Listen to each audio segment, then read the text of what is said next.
sa ito sa himala na inyong nakakamtan sa inyong araw-araw.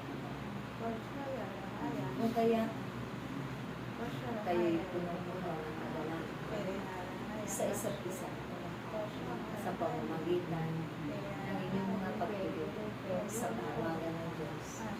Isa ito sa nagiging tanda na kayo nga ay Kanya, mga itinaga, dahil ito ang Kanya.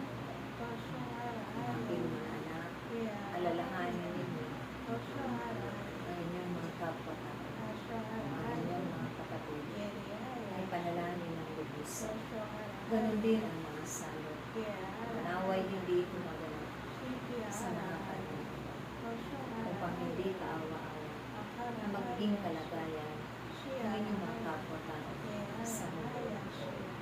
Ipanalangin niyo rin ang bawat namumuno ng mga kaguluhan ito na magkaroon sila ng kaliwanagan ng kaisipan, mapuno ng pag-ibig ng kanilang mga puso, upang ang paghahari ng masama ay mamatay sa kanilang mga kapatid.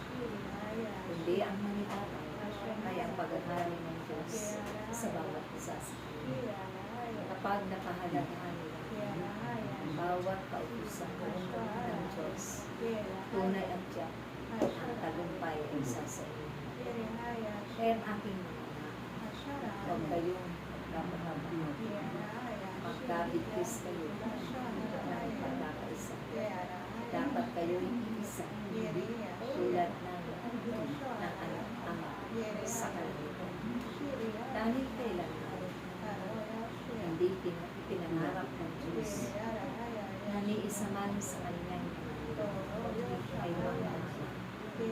Pagkos ang kaligtasan lang at ang pagpapahalaga ang pag-ibig niya na walang simpulan ang kanyang ibinigay.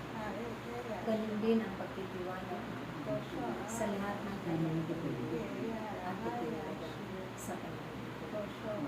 Na kayo na ang tagapanalangin maging mga kaluluwang gawin.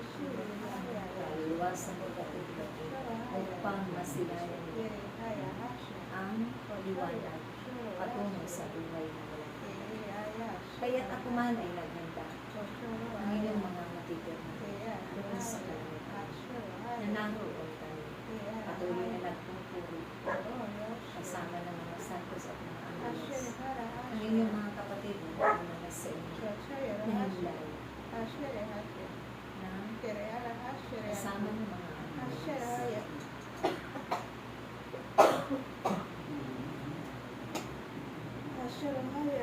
Nagsisiawit ng walang hanggan.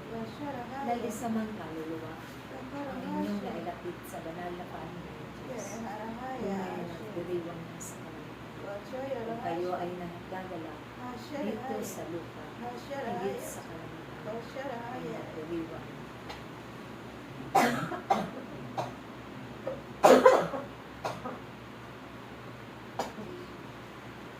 Ang buong kagalakan. Kaya ito'y ipagpatuloy niyo upang mas marami pang makapatan ang banal na pangalan ng Diyos. Nang sa ganun, ang kaligtasan ay sumakanila. Sa bawat tapakan ng kanyang mata, ay maliligtas at magkakamit din ang pangalan ang kanilang mga tahanan. Dahil naroon ang mga itinalaga ng Diyos, taga paglingkod niya sa mga kalangkitan. Kaya't magala kayo sa isa't isa. Dahil isa ito sa pagpapatunay, kayo nga ay tunay na tapat na paglilingkod na walang halong pagkukulang, buong tapang at buong kagalakan.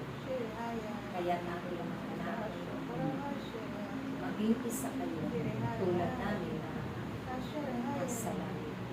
Dahil andoon ang tunay ninyong tira. Pagdating ng takdang tanawa, ang manghiram na buhay ay kukunin na ng Diyos. Upang kayo man ay haharap at magsusulit sa Kanya ang mga nagawa ninyo sa sanglibutan. Kaya ito ang